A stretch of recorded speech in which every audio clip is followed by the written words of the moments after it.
Assalamualaikum dan apa khabar? Hazri Samsuri. So hari ni kita cerita benda berat sedikit. Ini ialah cerita berkisar tentang proton. Ramai yang bertanyakan isu ni. Kita dah keluarkan artikel tetapi masih ramai lagi yang tak membacanya. So tak apalah, hari ni kita buat dalam bentuk video. Now, isu alat ganti memang adalah salah satu isu yang boleh membunuh sebuah syarikat kenderaan. Dan itu adalah apa yang hampir dialami oleh Proton bila ia mengalami masalah itu yang meruncing dalam tahun 2021. So kami di Kareta telah mewawancara dua orang senior di dalam Proton, iaitu Ainul Azmi Abu Bakar. Beliau ialah ketua unit pemerolehan teknikal, Group Technical Procurement untuk kumpulan Proton. So basically dia ni lah yang bertanggungjawab untuk membeli komponen-komponen untuk kilang Proton. Now, Cik Ainul kita ni dia seorang yang berpengalaman. Jumpa pun dah tahu ini otai. Sebelum Proton, dia pernah bertugas di Honda Malaysia. Dan sebelum itu di kilang di RB Highcom untuk projek Volkswagen di Pekan tu. Kilang Modenas pun dia pernah ada. Dan juga untuk syarikat-syarikat vendor seperti Highcom Die Casting dan PHN Industry. Itu ialah vendor komponen besi kimpalan terbesar di Malaysia. Kami juga mewawancara Cik Roslan Abdullah. So, Cik Roslan kita ni CEO untuk Protoneda. Anak jati besut kita ini juga memang muka lama di dalam industri otomotif negara. Saya kira lebih 30 tahun. Dan sebelum ini beliau memang dikenali sebagai Presiden dan juga CEO Honda Malaysia. Dan sebelum itu dia ialah seorang CFO, Chief Financial Officer di Modenas dan juga pernah bertugas di Isuzu Malaysia. So, macam mana cerita ni sebenarnya bermula? Menurut Roslan, dalam tahun 2021 lagi mereka di Proton sudah tahu masalah itu tetapi masih tidak ada solution, tidak ada penyelesaian. Roslan berkata mereka bertindak untuk mendiamkan diri dahulu kerana mereka tidak ada jawapan pada waktu itu. So Roslan cakap, takkan aku nak menipu kan? So diorang kata baik diam. Okay? Diam sehingga dah ada jawapan. So, kita tanya pada Cik Ainul pula. Dia berkata yang ini sebenarnya lebih pada masalah di kedua-dua pihak. Di Geely pun ada masalah, di Proton pun ada masalah. Now, Geely ni adalah sebuah syarikat otomotif yang besar dan maju. Dan memang quite high-tech. Actually very high-tech. Tetapi mereka kurang pengalaman dalam usaha melatih vendor-vendor dari luar negara mereka. So, dalam erti kata lain, Geely kurang pengalaman dalam ekosistem CKD. Sebab dia memang banyak fokus kepada domestic market diorang saja, pasaran di dalam China sahaja. Now, ramai antara kita dekat luar ni ingat kita boleh pergi service center kata tak ada spare part, pergilah dekat kilang tu, ambil lah barang dekat sana, pasang kat kereta kau. Tak boleh. Kita tak boleh main sauk saja komponen-komponen di sana. Sebabnya ialah stok komponen yang ada di kilang dihantar ke kilang itu sebaik sahaja sebelum kenderaan itu hendak dipasang. So, komponen yang ada di kilang, tidak ada yang lebih, tidak ada yang kurang. Pembekal komponen untuk proses di kilang juga dikenakan syarat yang ketat. Yang ini kalau kau belajar dulu, pernah dengar JIT kan, Just in Time. Inilah dia. So, kalau komponen lambat sampai, mereka akan dikenakan penalty. Sebabnya ialah, dalam production line, kalau satu komponen kurang, the whole line kena berhenti. The whole production line kena berhenti. Satu kilang kena berhenti sebabkan satu skru saja. So, benda macam ni, sistem JIT ni, bila barang sampai, terus pasang. Bagusnya sistem ini ialah dia mengurangkan keperluan untuk menyimpan stok komponen di kawasan kilang. So, ini memang apa yang digunakan oleh hampir kesemua kilang-kilang otomotif. Now, untuk stok alat ganti pula, dia berlainan sumber. Dia berlainan sumber.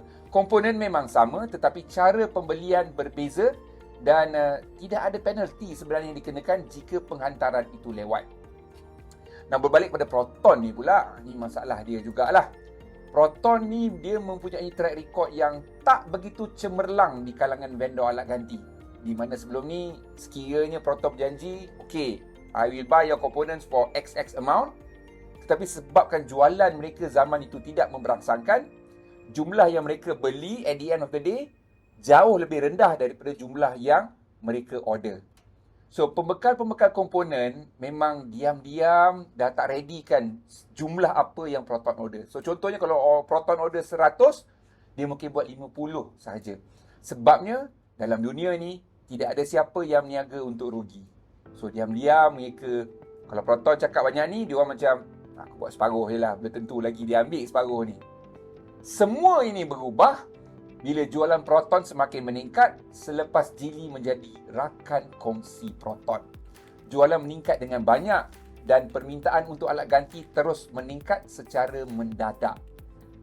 Tetapi kita tak boleh salahkan vendor ini juga. Kerana penghasilan komponen bukannya macam pasang Lego. Barang dah ada siap pasang macam tu, tak boleh. Dia ada teknologi-teknologi yang diperlukan dan proses yang khusus serta memerlukan latihan teknikal dari syarikat kenderaan itu sendiri.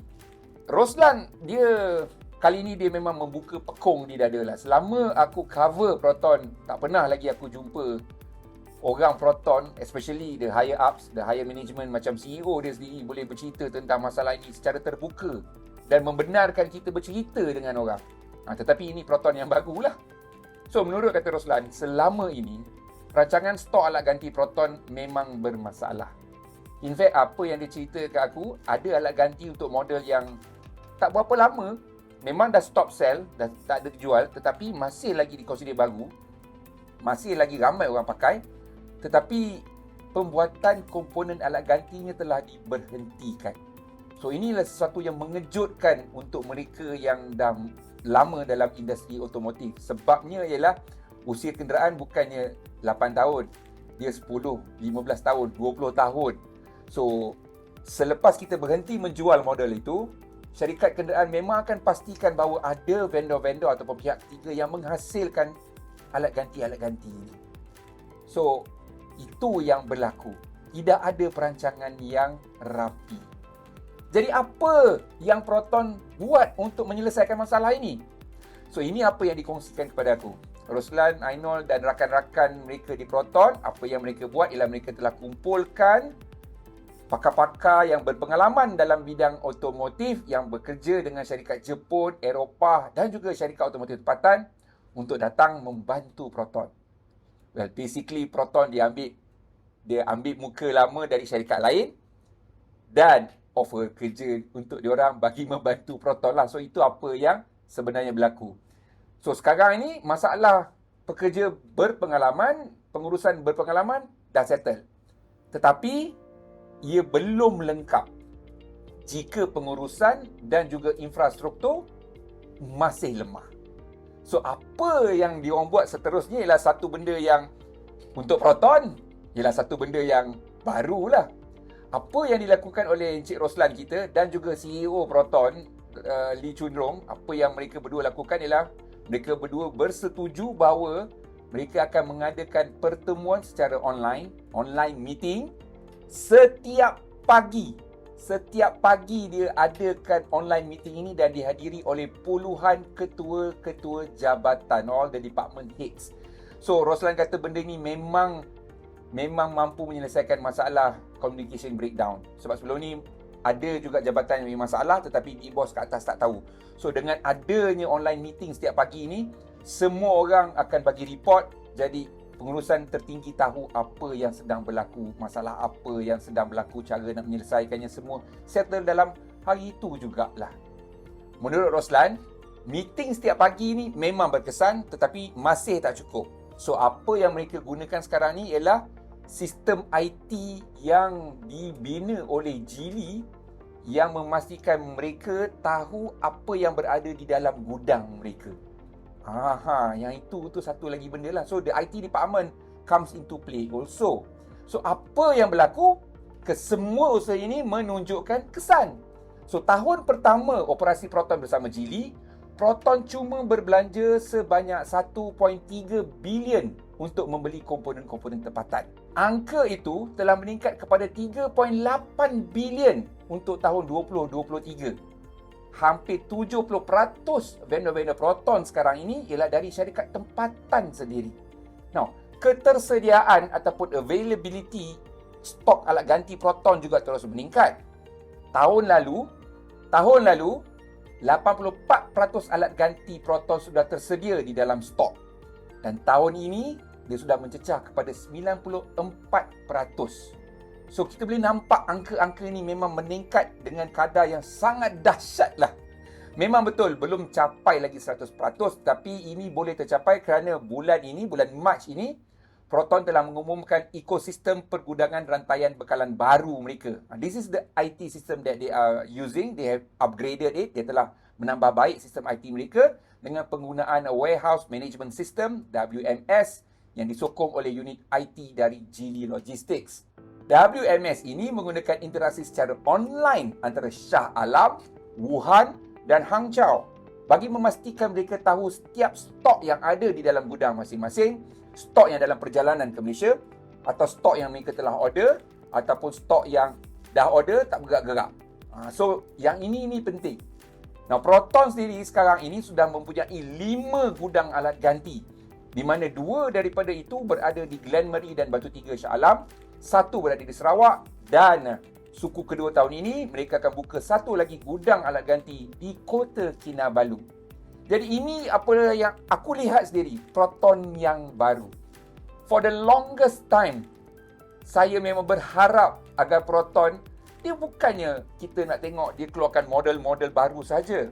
Yang paling penting sekali ialah pengurusan yang baik. Kerana pengurusan yang baik dapat menjanjikan keuntungan supaya mereka dapat laburkan balik di dalam pembangunan model-model baru dan juga bagi menjaga perkhidmatan selepas jualan, after sales.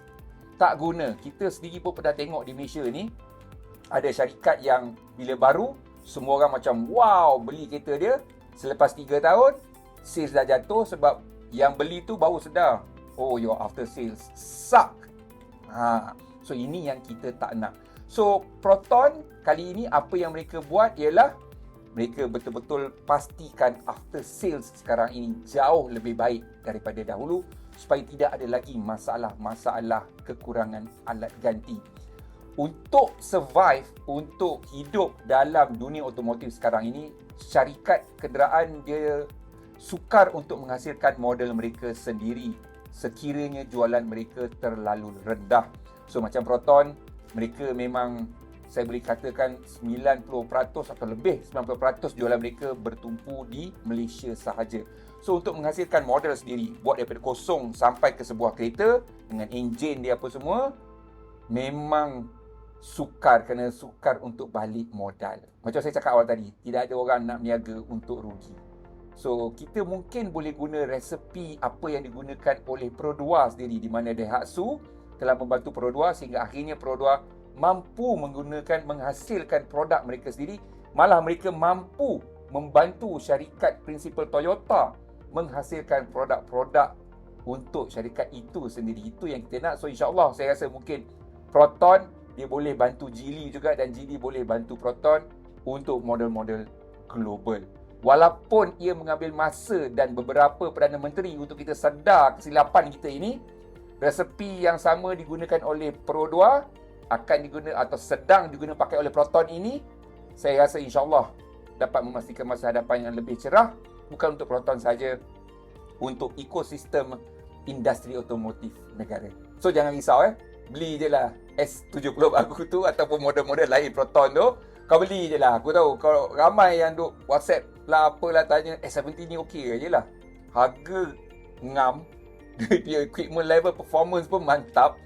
Aku pun gegar iman baik. Okey, sekian saja daripada saya, Hazri Samsuri. Assalamualaikum.